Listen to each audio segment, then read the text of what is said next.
Capel, nesse artigo você coloca que a construção da política ela se dá em vários espaços durante mais de uma década, encontros da Enatespo, encontros da Aboprev, em outros espaços onde as pessoas vão ao longo do tempo construindo a política. Em 2003 abre-se uma janela de oportunidades para a implantação dessa política. Essa política é chamada de Brasil Sorridente, essa política nacional de saúde bucal, e ali começa uma grande explosão, tanto de recursos para a ampliação da rede de saúde bucal, aliás, é iniciada uma rede que não tinha rede, quanto também há um aumento de cobertura da população, tanto na atenção básica quanto na média complexidade. Né? Nós não tínhamos, por exemplo, nenhum centro de especialidades odontológicas. Era zero. Era zero em 2003 e 2004. Hoje temos mais de 1.100 centros de especialidades odontológicas em todo o país. Quer dizer, a Política Nacional de Saúde Bucal foi uma verdadeira revolução na área da saúde no Brasil. Né? E isso, eu costumo dizer, não caiu do céu como chuva, nem brotou do chão como grama. Isso é uma construção política, é uma construção social. A construção da nossa Política Nacional de Saúde Bucal, ela teve raízes, ela se assentou em experiências municipais com saúde bucal muito importantes, né, que foram as bases sobre as quais se assentou a nossa Política Nacional de Saúde Bucal, né, que começa a ser gestada já no período ainda da ditadura militar. Né? A gente teve vários dentistas brasileiros que foram presos políticos. Né? Nós tivemos dentistas brasileiros assassinados pela ditadura militar brasileira. Né? Então, essa história de que os dentistas são uma categoria profissional conservadora, não se interessam por essa... Isso não corresponde aos fatos históricos. Né? Nós tivemos muita luta de muito dentista democrata, dentistas socialistas, dentistas que queriam para o Brasil uma sociedade muito diferente da sociedade que temos hoje. Né? Então, eu sempre digo isso, a política ela começa a ser construída lá com os primeiros encontros científicos de estudantes de odontologia. Aliás, o terceiro ECEL foi feito aqui em Florianópolis, no campus da Universidade Federal de Santa Catarina, né, em 1981. Né? Então, tem muitos anos aí de trajetória.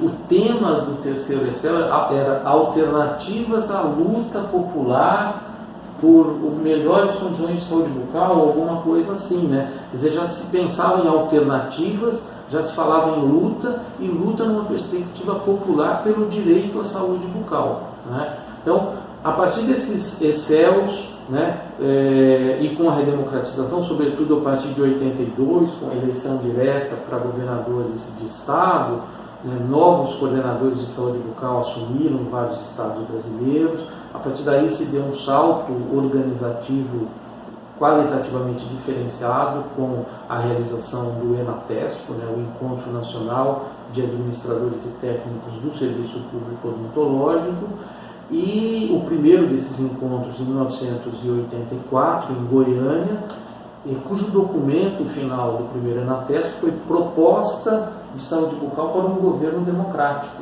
E essa proposta foi encaminhada para a coordenação da campanha do Tancredo Neves, da presidência da República. Né? E além dos Enatespos, vários congressos de odontologia, né? Congresso da BO, que abriu, o Congresso da PCD, que abriram espaços para discussão do impacto de diferentes políticas públicas sobre a saúde bucal, inclusive a própria política pública de saúde bucal, né? Que foi se qualificando nesse processo.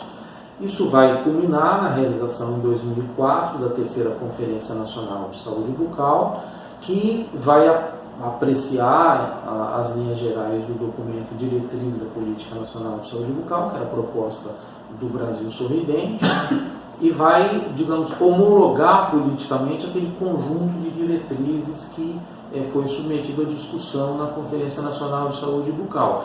E a partir daí, então, a odontologia pública no Brasil passa por reformulações profundas, intensas e muda de qualidade, né? Uma odontologia pública que era restrita a escolares e gestantes e basicamente a extrações dentárias e restaurações, a gente praticamente não tinha, né, a atenção secundária e terciária no sistema público de saúde.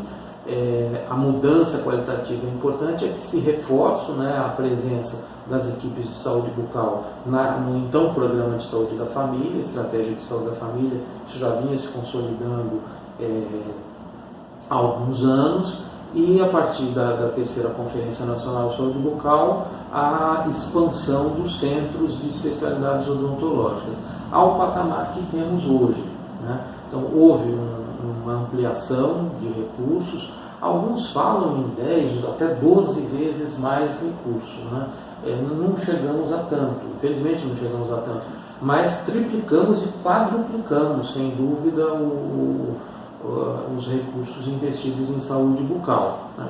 Então, esse cenário que temos hoje, exatamente por isso, é um cenário que preocupa os que trabalham com saúde bucal, os que trabalham na odontologia pública e os que trabalham com saúde, né, de modo geral no país, é que hoje, diferentemente do início dos anos 90, né, que a gente tinha programas de odontologia escolar ou de odontologia em saúde praticamente residuais em algumas instituições, hoje nós temos um subsistema, digamos, de atenção à saúde bucal muito consistente, muito importante. Nós produzimos só na atenção básica por ano cerca de 260 milhões de procedimentos odontológicos, né? Então, 260 milhões de procedimentos odontológicos é para respeitar, né? Um colega nosso, o Dr. Gilberto Pucca, costuma dizer que esse programa é o maior programa de odontologia pública do mundo, né? E eu creio que ele tem fundamentos para fazer uma afirmação desse tipo, né? Quando se olha para os números da produção brasileira, esses são números que efetivamente nos dão a dimensão do que conquistamos até agora. E porque conquistamos, precisamos defender, não podemos admitir recurso, né, nesse direito à saúde bucal. Rafael, eu queria... Eu acho que eu não falei do artigo que você mencionou da Tempus, quer dizer, fizemos muitos avanços, mas temos alguns desafios. Acho que o principal desafio nesse artigo, se eu menciono, o principal desafio que enfrentamos hoje é o risco de redução de uma política nacional de saúde bucal a um mero programa de odontologia pública, desconectado de outras políticas de saúde, desconectado de outras políticas sociais e desconectados de programas de governo que apontem para uma sociedade menos desigual, mais fraterna, mais solidária, né? Esse é um dos problemas do atual governo brasileiro.